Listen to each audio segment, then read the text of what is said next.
जिंदगी एक खूबसूरत कपड़ा है जो खुशी, गम, जीत और मुश्किलों के धागों से बुना जाता है।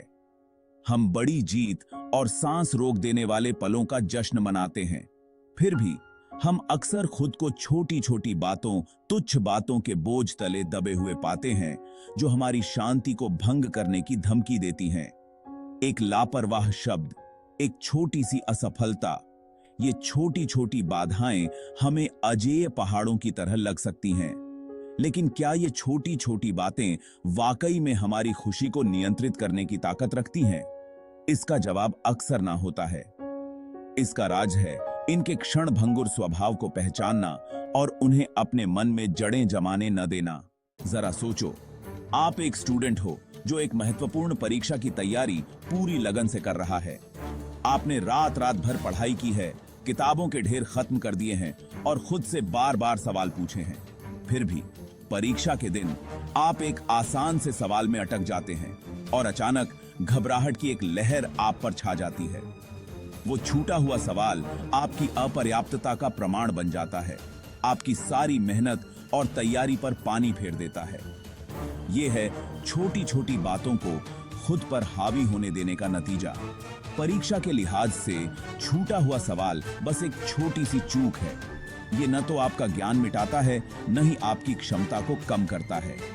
इन गलतियों पर ध्यान देना खुद को सीखने, बढ़ने और अंततः सफल होने के मौके से वंचित करना है। इन छोटी छोटी बातों के बोझ से ऊपर उठने की शक्ति लचीलेपन की मानसिकता विकसित करने में निहित है। यह छोटी छोटी बातों में फंसने के बजाय बड़ी तस्वीर, अंतिम लक्ष्य पर ध्यान केंद्रित करने के बारे में है। एक मूर्तिकार के उदाहरण पर गौर करें, जो बड़ी ही लगन से संगमरमर के एक टुकड़े को तराश रहा है। हम भी अपने जीवन को आकार देने वाले कलाकार हैं, चुनौतियों का उपयोग करके खुद के सर्वश्रेष्ठ संस्करण को परिष्कृत और प्रकट करते हैं। जिस तरह मूर्तिकार धूल और मलबे को साफ करता है, उसी तरह हमें भी उन नकारात्मक विचारों और भावनाओं को छोड़ना सीखना चाहिए जो हमें जकड़े हुए हैं। तुच्छ बातों पर क्रोध, हताशा या निराशा को पकड़े रहना एक भारी बोझ ढोने के समान है।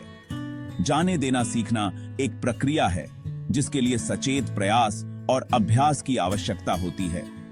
यह इस बात को पहचानने से शुरू होता है कि हम कब खुद को महत्वहीन चीजों से घिरा होने दे रहे हैं। क्या गलत हुआ, इस पर ध्यान देने के बजाय खुद से पूछें कि आप उस अनुभव से क्या सीख सकते हैं। खुद है एक ऐसी दुनिया में जो अक्सर पूर्णता का जश्न मनाती है, अपनी खामियों का सामना करने पर अपर्याप्त महसूस करना आसान है। हम त्रुटि रहितता के लिए प्रयास करते हैं, वास्तविकता के कम पड़ने पर खुद को निराशा के लिए तैयार करते हैं। लेकिन पूर्णता एक मिथक है, एक चमकता हुआ मृग तृष्णा है, जो हम जितना भी उसके करीब जाते हैं उतना ही दूर होता जाता है। अपनी खामियों को अपनाने का मतलब है खुद को स्वीकार करना, अच्छाई और बुराई दोनों के साथ। इसका मतलब है खुद को पूरी तरह से अपूर्ण होने की अनुमति देना, ठोकर खाने, गिरने और फिर से उठने की, मजबूत और समझदार बनकर। जिंदगी किसी दूर की पूर्ण आनंद की स्थिति को प्राप्त करने के बारे में नहीं है, बल्कि खुद सफर में खुशी खोजने के बारे में है। यह सुंदरता और आश्चर्य के उन छोटे छोटे पलों को जीने के बारे में है जो हर दिन हमें घेरे रहते हैं। जब हम महत्वहीन चीजों के बोझ को छोड़ना सीख जाते हैं, अपनी खामियों को अपनाते हैं और यात्रा में खुशी पाते हैं, तो हम आजादी और शांति के एक ऐसे स्तर को खोलते हैं। हम पति खिंदन साहब के बेचने न रहे, अपने भीतर शक्ति और लचीलापन के असीम स्रोत का दोहन करते हैं। तो अगली बार जब आप खुद को दुनिया के बोझ तले दबा हुआ पाएं, तो यह याद रखें, आप अपने विचार से कहीं अधिक मजबूत हैं। इस बात पर ध्यान केंद्रित करना चुनें कि वास्तव में क्या मायने रखता है। यात्रा में खुशी खोजें और बाकी सब कुछ जाने दें।